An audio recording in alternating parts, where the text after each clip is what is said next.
Adversity is a catalyst behind Tom Capone's business growth over the last couple of years. Welcome to the session, Tom. How are you? I'm great, Amit. Thanks for having me. An absolute pleasure for you to be here. Let's get straight into it, my friend. How about you start off by telling us a bit about your business and the kind of services you provide? Lens is a creative and digital marketing agency. We essentially specialize in providing immersive AR content, AI-driven retargeting insights for marketing campaigns. Wow, And we do AI, this specifically for startups and SMEs and even multinationals in cases. amazing. You have worked with some big brands, haven't you? Do you want to share some of the big brands you've been working with? Yeah, so we've had the fortune to be working with different brands in different industries, like Marvel, Uber Eats, Huawei, and many others. Shows you're doing a great job in what you're doing. So exciting indeed. Now, you mentioned earlier on one of the key catalysts that has really driven your growth has been adversity, kind of learning from tough times to help you grow. Could you tell us a bit about now all business owners, any business owner listening in today that would deny they've not faced a tough time is probably lying. So for you to step up and say, hey, look, you faced a tough time at some point in business and you've learned from it and you've grown to the scale at which you have to work with these huge companies. Could you maybe tell us a bit more about what you learned from adversity? Yeah, so adversity has been a huge catalyst, I think, in my personal growth and resulting in my different ventures growth as well. Mm, I think the main way it teaches you to sort of grow is through um, a complete lack of resources, which sort of comes very abruptly in your professional experience, and then that sort of puts you in a condition where you're going to have to generate additional resources from the inside and trying to figure out ideas from the inside. I think also what founders very much um, struggle to grasp at the start is the sort of the value in a business is very much down to the IP, which is a formal way to say, it's pretty much you coming up with different strategies and ideas to execute this mission that you're setting out for yourself. yeah, I mean, looking inwards is so important, and that's something you've been doing to find more resources. I mean, looking inwards and reflection. I mean, how much time do you spend reflecting on your learnings, lessons learned, and what you should be looking forward? All great businesses do that. I mean, is that something that's a part of your personal development? Would you say? Absolutely, and I think it's not necessarily something we do consciously. I think Mm, it's something we need to track within our daily lives. We're all very busy, tending to execute tasks, whether it's kind of telling us to do things or maybe our boss or whoever it is. But it's always the internal dialogue that's going on all the time. That's what needs to be tracked and kind of logged into your daily journal. absolutely, yeah. I mean, so important to do that because there's so many important messages that kind of float around in the head. Sometimes they just float by and we don't realize. Important to track them and bang on over there. So you've got a business partner, you work with somebody else, and that could be a great advantage, but it can also be something of a problem as well. Now, there are plenty of business owners out there, working with somebody else, and sometimes find working with somebody else can be painful. But clearly, you've created a successful partnership. Talk to us about, how do you go about creating a good business partnership with someone else where there's collaboration, harmony, and all in all, a fruitful partnership? Absolutely. So I wouldn't say I've um, kind of planned it schematically, if that makes sense. I've Mm, been on the search. I'm always on the search for, collaborators, clients, uh, partners, and that's an ongoing process, right? Because just human interaction is at the base of being able to build a business and create professional success for yourself. I think a very practical, actionable advice for founders can be to look within again, trying to understand what's your core skill, core strength. Where does that lie? Where do your achievements and kind of past experiences come into to form Mm, a venture, and what can be added to that? What can be something that also brings additional value to that and amplifies that. So my founder came in by amplifying the whole sort of creative marketing branding section of our business, which is extremely crucial in this day and age to get noticed as a brand. amazing, amazing. Focusing on your strengths, you mentioned a really important point over there.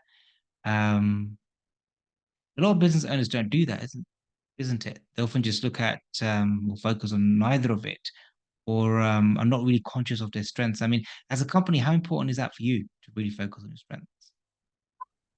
Well, you have to know what you stand for, right? It's key. Mm, It's a crowded market. The digital landscape is growing. With the advent of AI, we have an increasingly high startup creation rate. So that's going to exponentially increase in the next following years. And to be knowing where you stand and what you stand for is absolutely crucial mm. to be distinguished. Really. And you mentioned AI. Now, it's there. That's a two-letter word that probably everyone's familiar with now. Some people love it, some people are scared of it.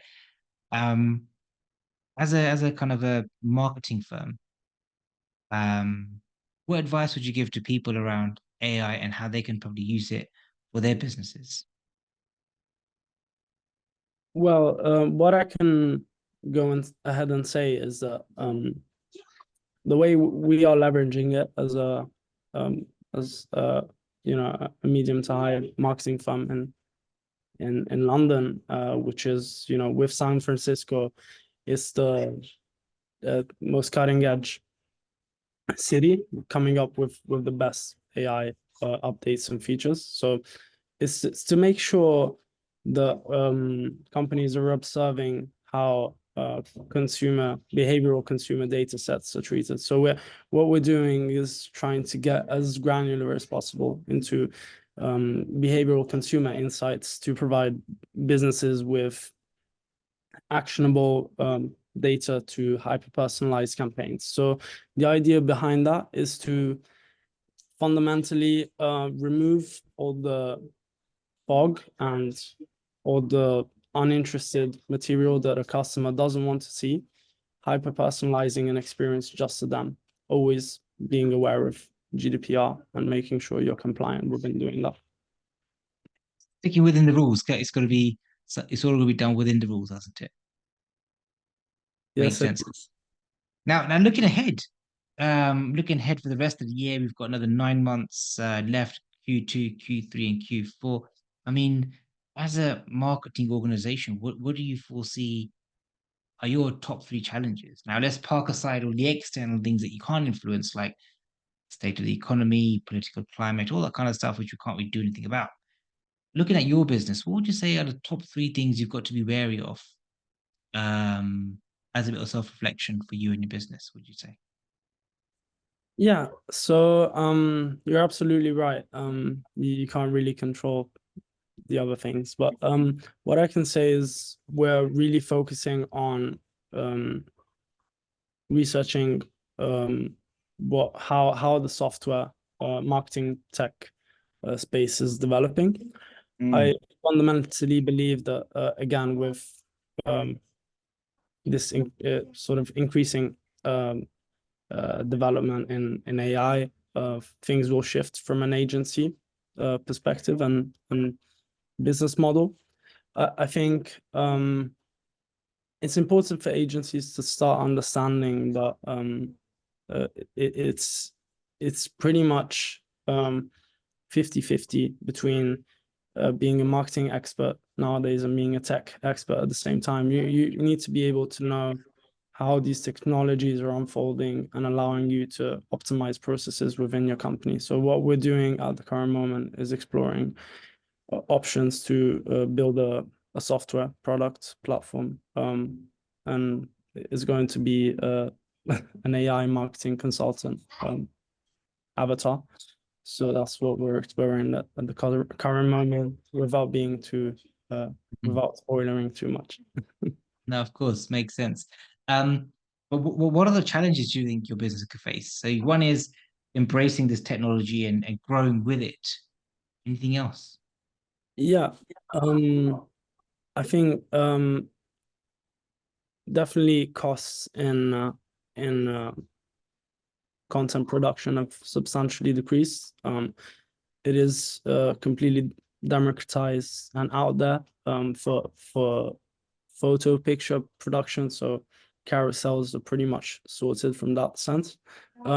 What's not being tackled yet, but obviously with the release of Sora from OpenAI is going to be something that will be finalized is video content production. And once that's done, it's going to be a complete shift for agencies in the marketing sector.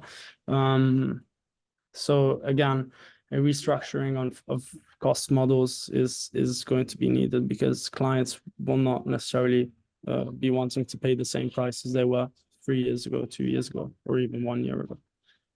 Yeah, very true, very true. So you're kind of looking at the tech and seeing how you can develop along with it. Now, final question I'd like to ask before you zap away. Now you are a young entrepreneur. There's no hiding from that, which is a very fortunate position to be in. Um, if you were to start your business again, if you were to be 18 years old again, going into business, what one thing would you potentially do differently?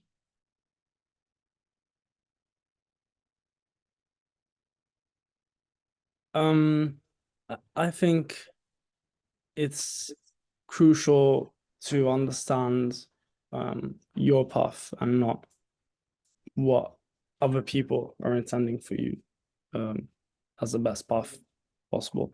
So in my specific case, I wouldn't have decided to go to university. That's I think a path which can enrich you a lot from an academic standpoint if you are willing to build a specific um, indirect accountability. So being able to work in a collaborative space like that can definitely give you a lot. Specifically for me, being more of very reflective and inwards person, I think the entrepreneurial journey could have been facilitated by starting a career directly and gaining experience directly for myself. Yeah. Mhm.